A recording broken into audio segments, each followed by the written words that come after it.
How's everybody feeling? Yeah, good. I like this mysterious dark quadrant. Don't make eye contact with them. You're not supposed to be here. Yeah. Thanks for coming, you guys. How many of you were here at our panel yesterday? Okay. Well, we hope to keep it fresh and interesting. We won't be as funny as we were yesterday. Yeah, it's a great diminishing returns to what's going to be in this. But Seychelle will be hilarious. Seychelle Gabriel, Everybody.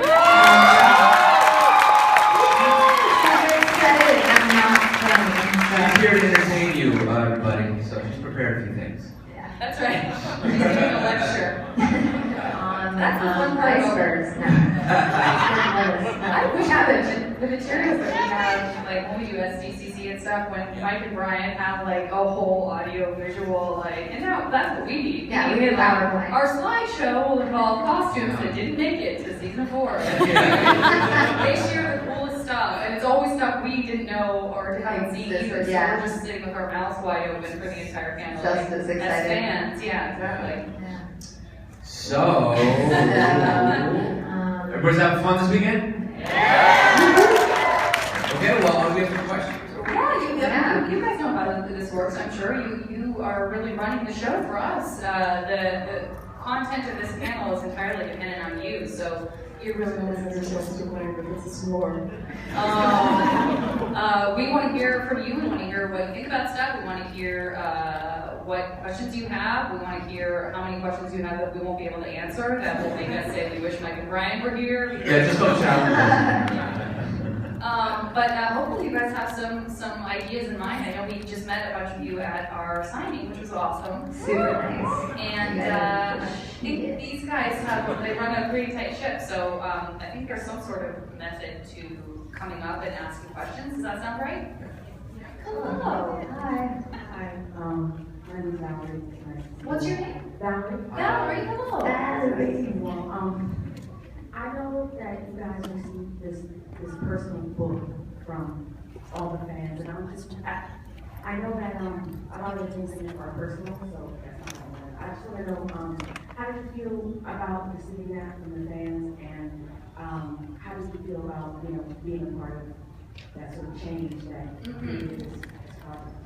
Yeah, first of all, I want to say that I don't think that David got a book. I wasn't a part of that. Mako gets left out. Yeah. Always on the sideline. It was a very mostly Korra related stuff. Thank you, everybody. It was nice meeting you. I'll see you later. It was just been rubbing your nose in it, I think, if you would not have a copy. But Seychelle got a copy, and I signed it, and we were so moved. Yeah, really, really beautiful. I still don't really know what Reddit is. People show me really weird pictures. They're like, look at this. I'm like, what is that? They're like, it's on Reddit. Okay. But this book, I remember Janet sent it to me, and I literally sat on my bedroom floor and like cried reading all these things. And I was just, I knew that this show, especially this ending, had had an impact on people, but to hear personal stories was just, I've never had anything in my career that's ever given me anything like that, and I was just so grateful to be a part of this. It's just really, really touching. It was cool. Yeah, it's such an amazing gift to be a part of something that we didn't make. We just feel lucky to have participated in it and to be entrusted with those experiences and feelings that you guys have. We really take that seriously, and we respect you guys so much for sharing that with us. And it is different being on a show like this. I know there are a lot of shows that we've done and that things that have a positive impact. And obviously, you guys are all representing so many different amazing things that are here at the con. But I do feel very spoiled when I do another, voiceover job for like a silly cartoon that I know doesn't have that sort of emotional impact. There is a part of me that's like, no, maybe it's not the Legend of Korra. Nobody's gonna, thank you for this. But yeah, so we're very spoiled by it. So And it's especially cool to just have personal stories, because you meet people. I don't know. I see you guys in the crowd, but I like these conventions because you meet people like individually, and it's not just like I don't know. a big number thing. It's like real people are watching this. And I guess that was our only question. So Thanks, guys. Have a good day. Well, seriously, And guys, feel free to line up and Yes, it's on. we could do like a Soul Train I see. dance Oh, wedding line. cool. Oh my god, I'm so square. Oh. Oh, isn't it? Everyone gets to see it. This is wonderful. I never. Oh, Janet. Hello. Hi. So I wanted to ask you guys hi first of all. Also, yeah, I always like hearing everyone's name. Do you mind? Yeah. My name's Evan. Evan. Hi, and I wanted to ask you what was your guys' favorite episode to make? And so You go. I think mine was, I think I've already expressed this, but when Asami had the idea to make that ship in the desert out of the, what are those guys called that? Sandbenders. The sand dudes. Sand benders, yeah. Sorry, I should know more. Sand No dudes. more of this. You should also stand here. Anyways, that was my favorite because in the first series, I loved the whole episode with the owl in the library and the fact that I was like actually there and with my own character was like mind-blowing. Yeah, so that was mine. That's great. It's funny because I love, when I think about the episodes that I love making, some of them it's like, I get brought in, it's funny, I never thought about this before, but I'm all the things that are rushing to my mind right now aren't things that I did. It's the episodes where Korra is not doing that much, and Andrea will be like, hey, do you mind hanging? You know, I know that you don't have as many scenes in this one because you're sort of like, Korra's alone, or Korra's away, or Korra's getting electrocuted in a box.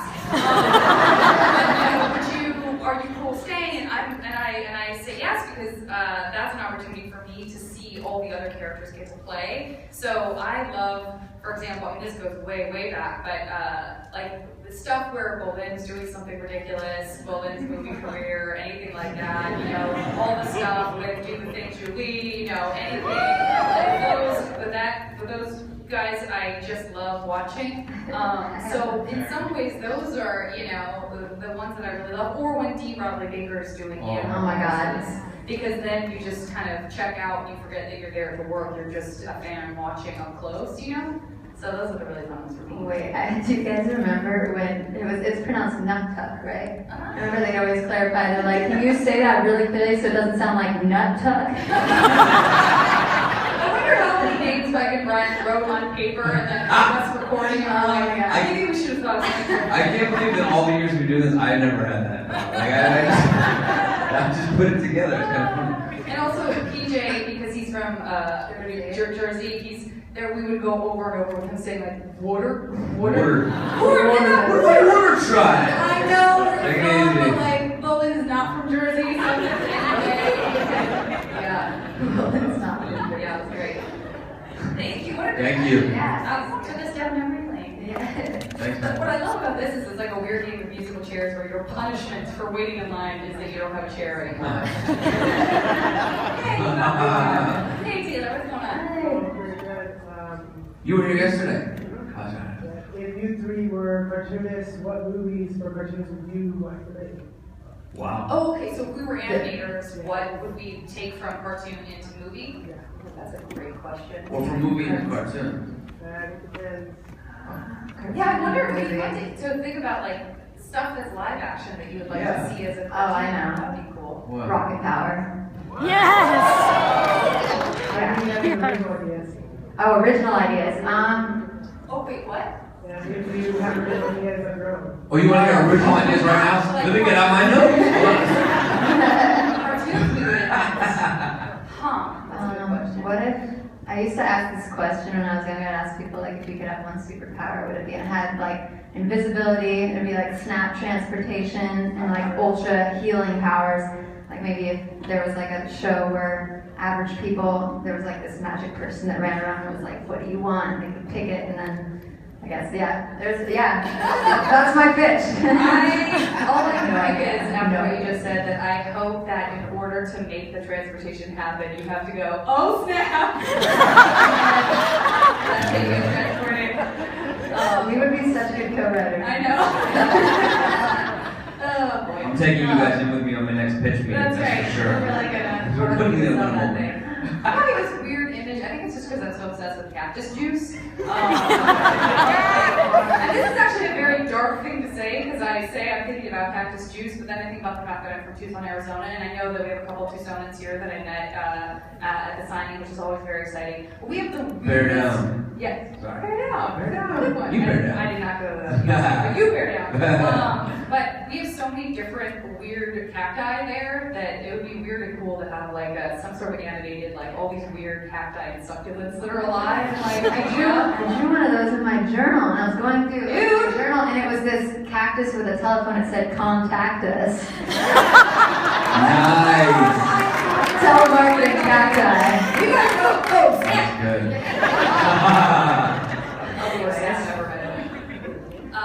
So that's great. Yeah, Dave, what do you got? I thought you were going to forget about me and that I was going to slide by this one. But, you know, I don't have an original idea, to be quite honest with you. I'm just kind of hanging out and I'm going with their ideas on this one. I'm not an animator, but. I'd like to see hip-hop superpower.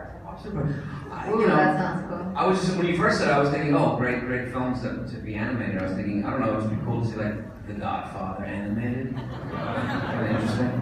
But yeah, thank you, man. You're welcome. Thanks. Taylor.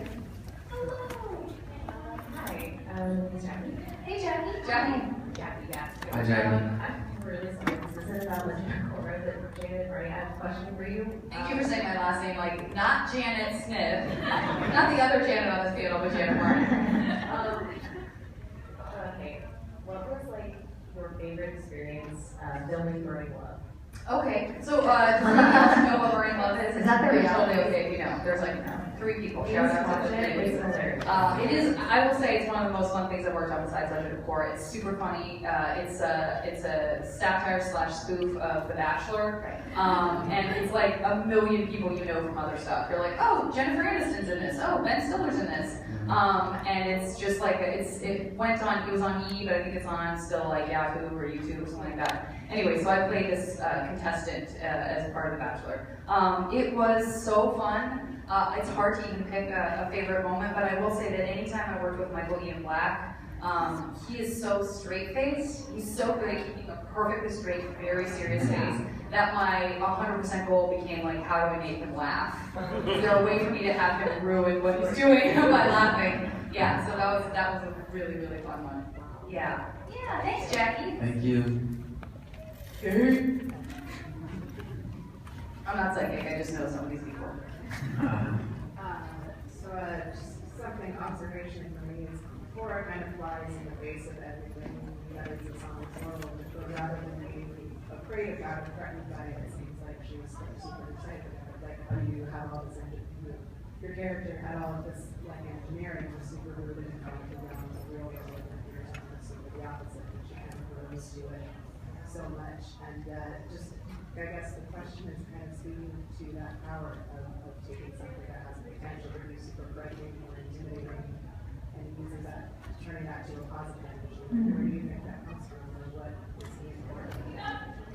Wow. Yeah, that's like a life question. Can everyone hear the questions okay? So maybe I don't know if there's a way to control that volume, but if there's a way to control the question volume, that would be great.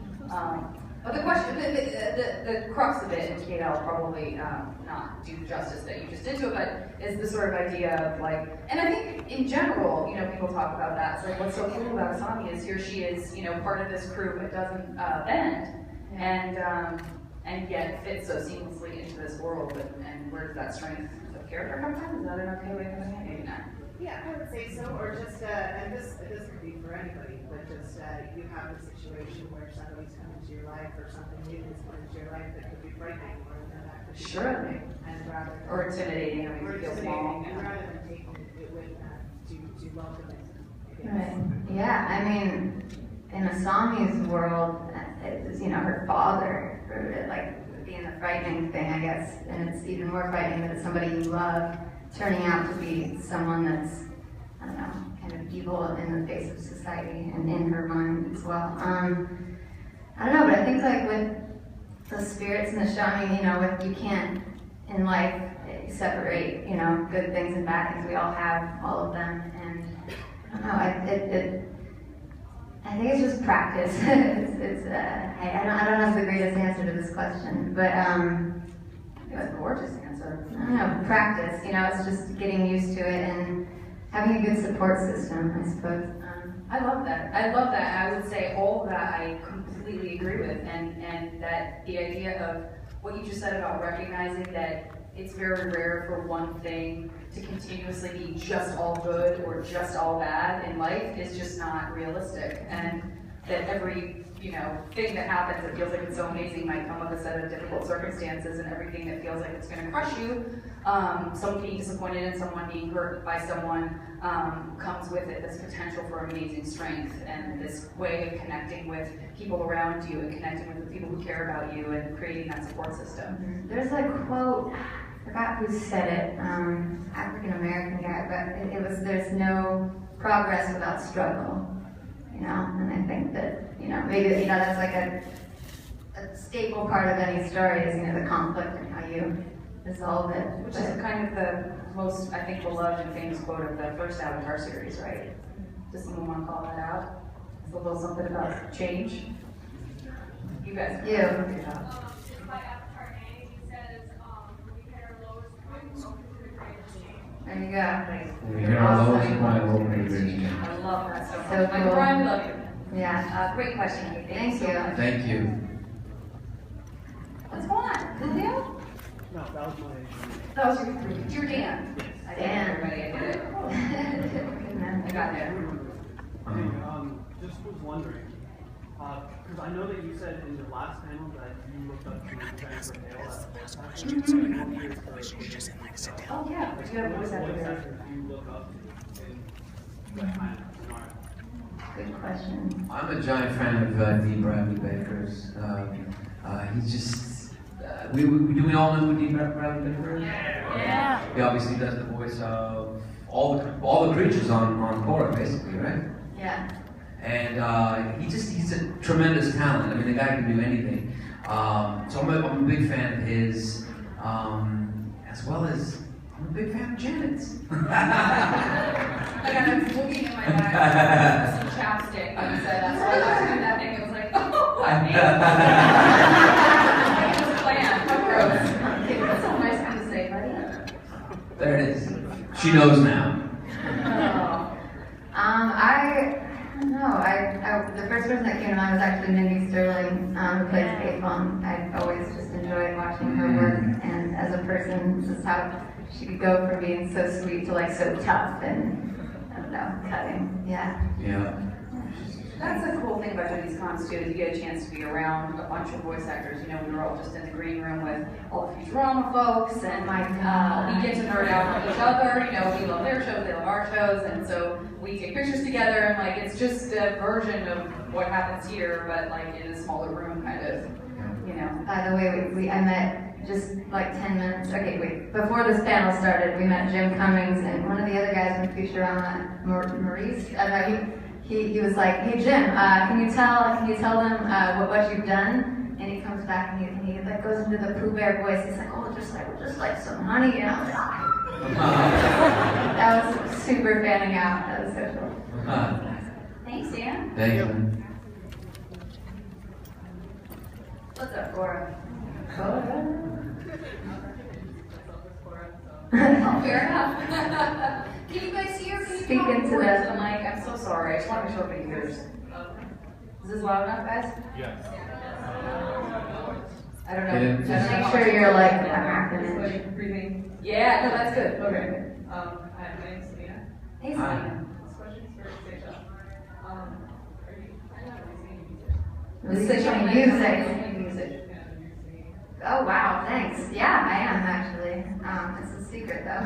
It's the perfect place. But maybe next year, maybe, I don't know. Yeah, thank you. I always wish we had done a musical episode on it. Haha. I can't remember who wanted it. I swear, one of Mike and Brian, one of Bright, wanted it, and then the other one was like opposed to it, a musical episode. I'm glad one of them was opposed to it. Oh, that's super fun. Yeah, Seychelle's an amazing musician. Thanks, Selena. Thank Thank you. Hello. Is that a Mako scarf? Oh no, it's supposed to be after one. Oh, yeah! Of course we want. I'll just stay over That was here. probably like one of I'll my just stay here favorite waiting for my episodes. fan book. I've seen plenty of Makos. I actually didn't have a question. I was giving my sister company. Oh. Oh, right. Nice support. Everyone won, everybody. Yeah. By the way, it was so cool having Steve do that voice. He is awesome for those of you who enjoy The Walking Dead. Hello. Yes, Uh, And I don't know, one thing that I found really interesting is just like the relationship dynamics on the show, especially between your three characters. And I found that I wonder, is it like just because the show on the show the relationship is like constantly changing between all three of you. So there's just like a giant flowchart saying, okay, well, so you used to be a couple, but now you are a couple, but now you're not a couple again. It's like I don't know. I'm just wondering how the relationship dynamics played into your performance, like we had to change it, or it makes things stay the same. Like how it affects that. Yeah, I mean, it's not like, for us, it didn't happen all at once. It did feel like it was pretty gradual, the way it kind of evolved. I don't think we need a flow chart. How often would we get, I mean, when we do every couple of times a month when we were in, I don't know, recording often? Yeah, I get really confused because we would be going through ADR for one thing, and then we would be recording new episodes. Yeah. I always talk about how confused I am at cons. Like now, everything is aired, so we don't say stuff that hasn't happened yet, thinking like, but no, doesn't everyone know that? Well, they don't. Oh my. Ooh, I just ruined the storyline. Sorry. Yeah, exactly. But yeah, I mean, I think for us, we just think the writing is so great, not to speak for all of us, but to speak for all of us. We're just such huge fans of the writing that I think for us it feels pretty organic, and I never really questioned, I don't remember really questioning anything that happened. I mean, it's kind of like reading a story, like a book you're really into, but you can't get the next chapter because someone won't give it to you. But then you get it and you're like, oh, this is awesome. And like any book, it's a surprise, but it's a job. I mean, the one thing I will say, and I know we've talked about this before, is that we just thought it was awesome that they all stayed close. I mean, that to me is the biggest takeaway, is like the love that these guys had for each other, whether it crossed over into romantic love and back again and all of that kind of stuff you were talking about, flowchart-wise. The foundation of that is that they all had tremendous respect and love for one another, and that's why it survived those tumultuous, remember these guys were teenagers, right? So that's why it survived that, and that was huge for me, because something I hate is, seeing friendships break apart because of temporary relationship stuff, and it's nice when you can push through that and really realize how important those people are in your life. Very much so. Yeah. Thank you. Thanks, Tyler. Thank you.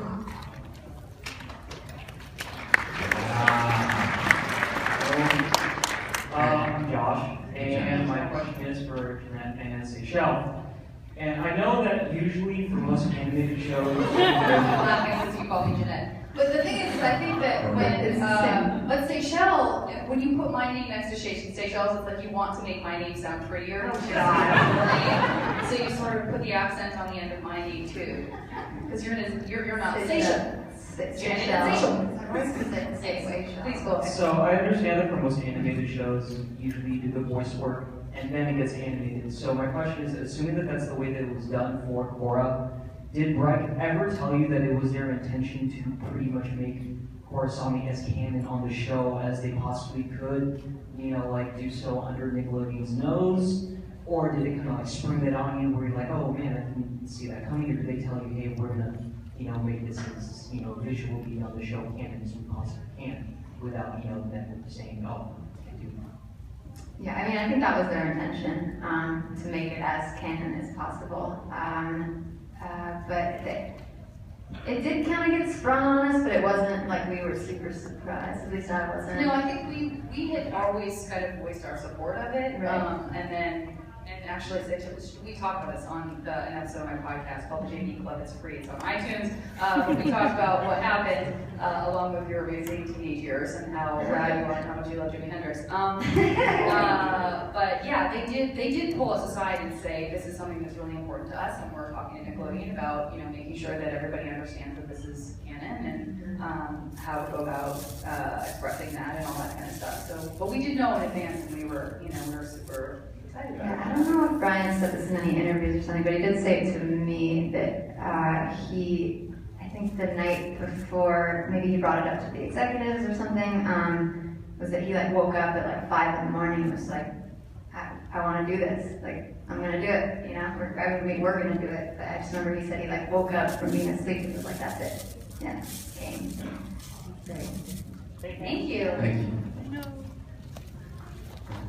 Guys, let's shift your attention.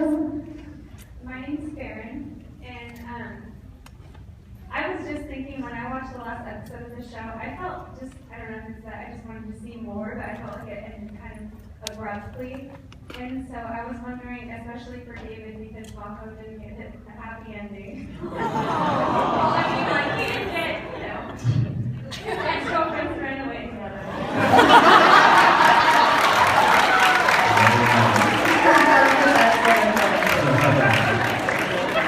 If there were to be one more episode or extra, 10 minutes there, what would each of you have wanted for your character? Easy to see myself in the spirit world. I was like, we're gonna end it before we go. Not okay. Yeah. Still not okay, but it's still really good. So we get to see it. Right. See that, which is cool. Yeah. Okay. I would say, hey, wait for me. Yeah, 30 seconds. I'm in the portal.